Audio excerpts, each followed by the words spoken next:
Kemudian dalam syarah dinyatakan bahawa ketahuilah, maksudnya penulis berkata, ketahuilah bahawa sesungguhnya syurga sudah pun wujud sekarang. Allah Subhanahu wa taala menciptanya daripada batu-batu, daripada emas dan perak, dan pasirnya daripada mutiara dan yakut, dan batu delima, dan tanahnya daripada za'faran. Tiada di dalam syurga tadi waktu siang kan, ataupun waktu malam. Bahkan syurga tadi adalah tempat cahaya yang terang benderang selama-lamanya.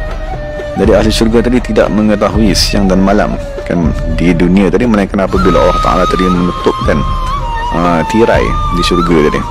Dan mereka mengetahui waktu sembahyang apabila mereka tadi mendengar bunyi tahlil dan bunyi takbir. Dan mereka mengetahui hari Jumaat apabila mereka menziarahi Allah Subhanahu wa Ta'ala. Dan mereka mengetahui bulan tadi telah sempurna dengan hadiah-hadiah yang didatangkan kepada mereka. Malaikat membawa hadiah tersebut daripada Allah pada setiap awal bulan. Dan mereka mengetahui masuknya cukupnya setahun apabila malaikat berkata kepada mereka, sesungguhnya Allah Subhanahu wa Ta'ala menjemput kamu kepada makanan, maka sesungguhnya makanan tadi adalah hari raya kepada kamu, daripada satu tahun kepada satu tahun. Dan apabila Allah Subhanahu wa Ta'ala mencipta syurga tersebut, Allah berkata kepada syurga, berkatalah wahai syurga.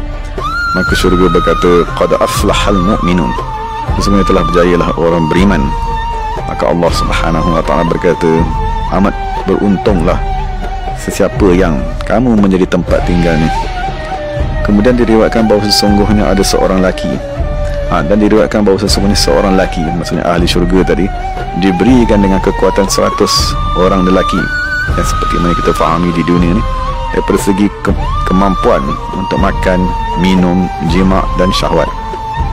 Dan apabila sebahagian daripada orang Yahudi mendengar perkara tersebut, maka dia tadi seolah-olah ingin memperolok-olokkan perkataan Nabi SAW. Lalu mereka berkata, sesungguhnya manusia yang makan dan minum, maka dia tadi perlu untuk mengqada hajat. Maka Nabi SAW berkata, hajat mereka ialah peluh yang keluar dan mempunyai bau seperti bau kasturi.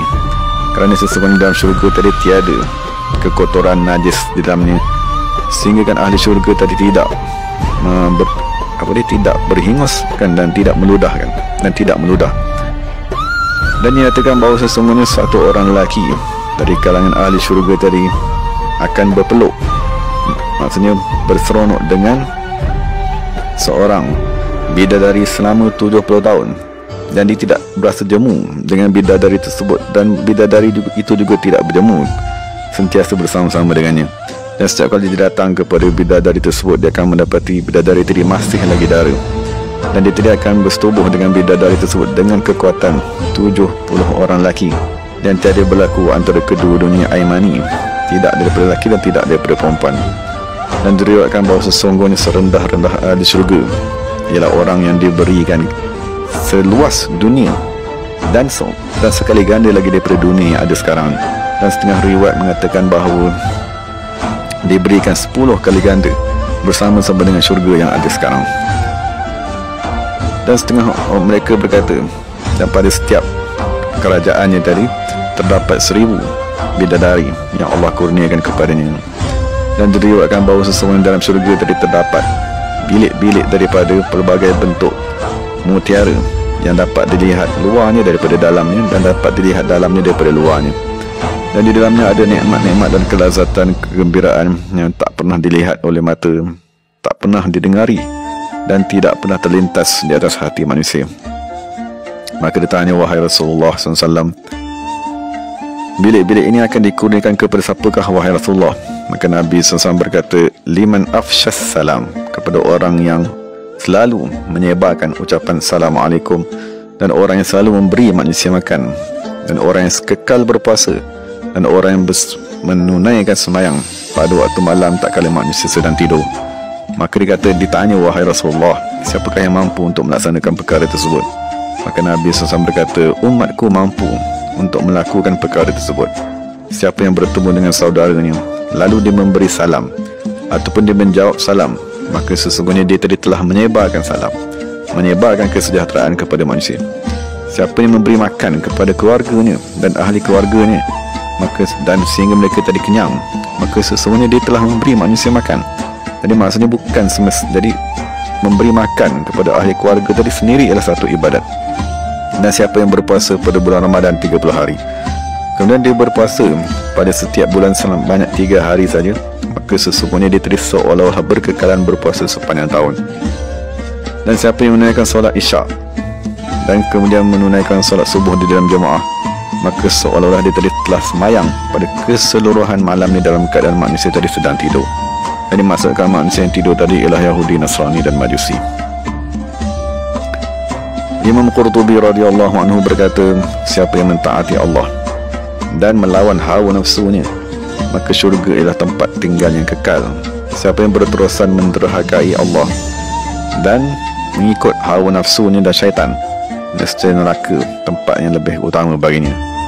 Dan Imam Yahya ibn Mu'az radhiyallahu anhu berkata, meninggalkan dunia ialah amat susah ke atas diri manusia, tetapi tidak mendapat nikmat syurga lebih teruk kesannya, maksudnya lebih menyebabkan manusia tadi menyesal.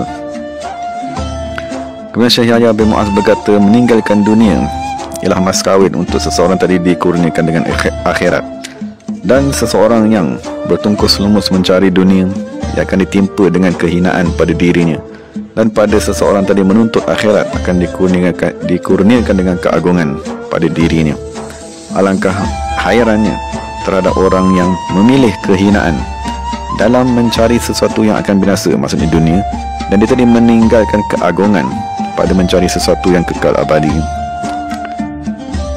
Dalam hadis Nabi SAW bersabda, siapa yang memohon daripada Allah sebanyak 3 kali, memohon agar dia masuk ke dalam syurga, maka syurga akan berkata, wahai Allah, masuklah dia dalam syurga. Dan siapa meminta lindung daripada api neraka 3 kali, maka api neraka akan berkata, wahai Allah, selamatkanlah orang tersebut daripadaku. Maksud kita ada doa yang kita amalkan selepas semayang, Allahumma inni as'aluka jannata wa a'udzubika minan nar. Jadi kita boleh baca itu sebanyak 3 kali. Dalam hadis juga diriwayatkan bahawa Allah Subhanahu wa taala berkata, cubalah kamu tengok wahai malaikat-malaikatku di dalam senarai-senarai hamba-ku, siapa yang kamu melihat mereka meminta syurga daripadaku, maka kamu masukkanlah mereka ke dalam syurga. Dan siapa meminta lindung denganku daripada api neraka, maka kamu jauhkanlah mereka daripada api neraka tersebut. Jadi sampai situ habislah syarahan kepada hadis tadi, dinyatakan oleh syarih. Kemudian akhir sekali penulis syarah menutup dengan memohon daripada Allah Subhanahu wa taala agar memelihara kita daripada api neraka, tempat kehinaan, dan moga-moga Allah Subhanahu wa taala memasukkan kita ke dalam syurga, tempat keredaan, bijahi nabiyina Muhammadin sayyidi waladi Adnan, dengan keagungan dan keberkatan Nabi Muhammad sallallahu alaihi wasallam.